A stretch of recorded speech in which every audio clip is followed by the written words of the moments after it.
Bonjour les gens qui vont sur les internets de l'informatique, c'est Manu, votre président qui a un nom en 2 syllabes, comme tant de grands dirigeants passés.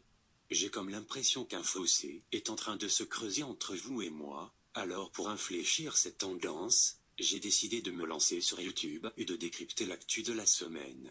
Ne vous inquiétez pas les gueux, pas la peine de lire, vu que j'ai vu que les illettrés sont majoritaires dans ce pays, tout est en audio. Et oui, ouvrière de chez nous, dans ma grande magnanimité, j'ai pensé à toi. Alors prenez une pomme, une granny par exemple, mes préférées, et installez-vous sur les genoux noueux de votre grand-mère, si je ne suis pas avec elle. Rassurez-vous, contrairement à mon prédécesseur, je n'ai rien contre les sans-dents, du moins contre celles qui peuvent se payer un dentier. Oh là là, mon petit cœur saigne. Après Jeanne Moreau et Mireille d'Arc, une autre grande femme vient de nous quitter. Je veux bien sûr parler de Liliane Bettencourt. Je te le dis, heureusement que je ne suis pas nécrophile, car il y en aurait eu des tombes profanées. Liliane, entre son âge et sa fortune, je ne sais pas ce qui me plaisait le plus chez elle. Parce que tu vois, quand tu achetais ces produits de beauté, espérant lutter contre le vieillissement, qui est quelque chose de naturel, et même un don du ciel, eh bien, chaque minute elle gagnait ton RSA, et ça c'était un peu, grâce à toi. Elle n'en avait rien à foutre de ses rides, alors que toi, si tu restes jeune, on ne cassera jamais la croûte ensemble. Mais je me console, je dois m'occuper d'une autre vieille dame, elle a plus de 1000 ans et s'appelle la France. Comme disait si bien Napoléon, la France, je couche avec elle, elle fait ce que je veux, et elle me paye. Pas de chance pour toi, tu es dedans.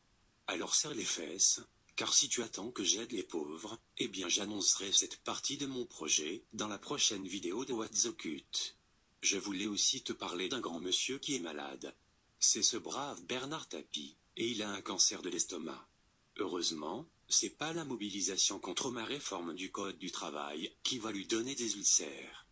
Car à vaincre sans péril on triomphe sans gloire, alors comment veux-tu que je nique des grands-mères, si je peux m'essuyer les pieds encore plus sur toi que sur Bernard? Sérieusement les jeunes, au lieu de vous taser en soirée, allez un peu manifester dans la rue, là aussi vous serez tasés, et en plus pas besoin d'attendre la montée, l'effet sera immédiat. Car à part Mélenchon, il n'y a pas grand-chose qui bouge. En plus il a osé comparer mon gouvernement aux nazis, mais eux au moins, ils avaient plus la classe que Philippe Poutou. Et si c'est pour dire des conneries, le Jean-Luc ferait mieux de la fermer. Il a dit que la rue a battu les nazis. Il doit sûrement s'imaginer la libération de Paris, comme le spectacle de division de la Wehrmacht, venant s'écraser sur des barricades surmontées d'insurgés aux bras nus. Désolé pour toi, même pas 0,5% de la population parisienne s'est soulevée.